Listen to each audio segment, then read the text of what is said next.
Le Programme alimentaire mondial, qu'est-ce que c'est, à quoi il sert et comment il fonctionne?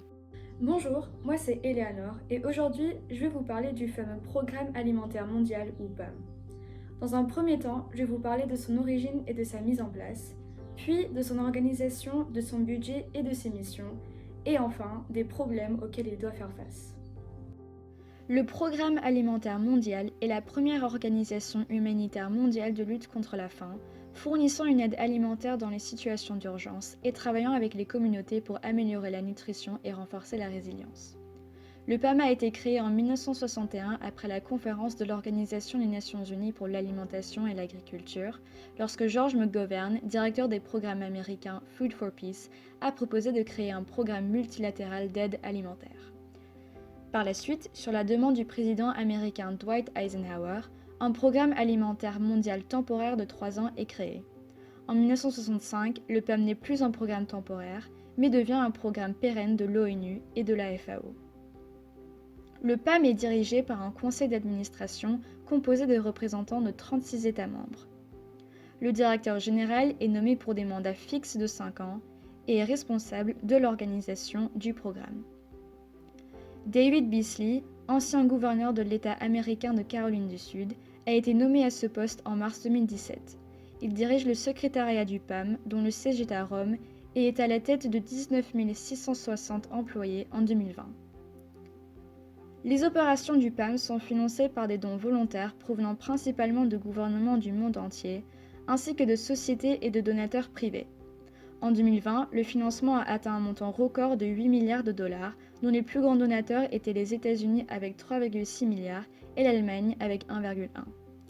Son budget à sa création est de 90 millions de dollars pour son premier mandat de 3 ans, alors qu'en 2014, ce dernier est monté à 5,38 milliards de dollars. Le PAM travaille en parallèle avec le Groupe des Nations Unies pour le développement durable afin de compléter les 17 objectifs de développement durable de l'ONU, nommés SDG. En effet, les pénuries alimentaires, la faim et la malnutrition entraînent une mauvaise santé, ce qui affecte par la suite d'autres zones de développement durable telles que l'éducation, l'emploi et la pauvreté. Leur objectif majeur est d'atteindre le SDG 2 qui vise le faim zéro d'ici 2030, c'est-à-dire d'éradiquer la famine dans le monde. Environ les 2 tiers de l'aide alimentaire vitale du PAM vont aux personnes confrontées à des crises alimentaires graves, la plupart causées par des conflits. À la fin de 2020, le PAM faisait face à des situations d'urgence et à des crises dans 20 pays. Sa réponse comprend généralement une combinaison de nourriture, d'argent liquide, de suppléments nutritionnels et d'alimentation scolaire. Dans les situations d'urgence, le PAM est souvent le premier sur place, apportant une aide alimentaire aux victimes de la guerre, des mauvaises récoltes et des catastrophes naturelles. Une fois la crise apaisée, le PAM aide les communautés à reconstruire leur vie et à rétablir leurs moyens de subsistance. Il œuvre également à renforcer la résilience des individus et des communautés touchées par des crises prolongées. Depuis sa création en 1961, le PAM a effectué de nombreuses interventions dans plus de 80 pays, dont notamment 7 urgences.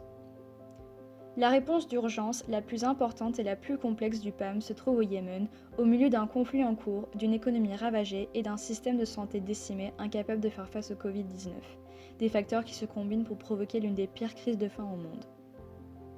Toujours au Moyen-Orient, en 2017, le PAM a lancé le programme Building Blocks, qui visait à distribuer une aide d'argent pour la nourriture aux 6,5 millions de réfugiés syriens en Jordanie.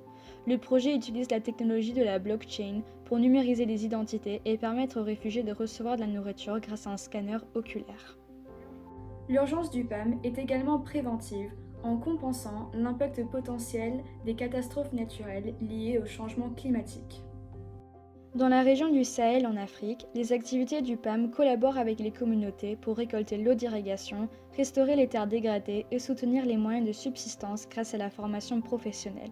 Au Bangladesh en 2019, les prévisions météorologiques ont conduit à des distributions d'espèces aux agriculteurs vulnérables pour payer des mesures telles que le renforcement de leurs maisons ou le stockage de nourriture avant de fortes inondations. Cependant, le PAM doit faire face à des débats et à des critiques qui ne cessent de croître. Il y a un large débat général sur l'efficacité nette de l'aide, y compris les conséquences imprévues telles que l'augmentation de la durée des conflits et l'augmentation de la corruption. Le PAM doit prendre des décisions difficiles pour travailler avec certains régimes. Certaines enquêtes ont aussi mis en évidence des problèmes de culture interne au PAM, notamment le harcèlement. Mais malgré les critiques, le Programme alimentaire mondial a reçu le prix Nobel de la paix en 2020. Merci beaucoup d'avoir regardé cette vidéo et à une prochaine fois.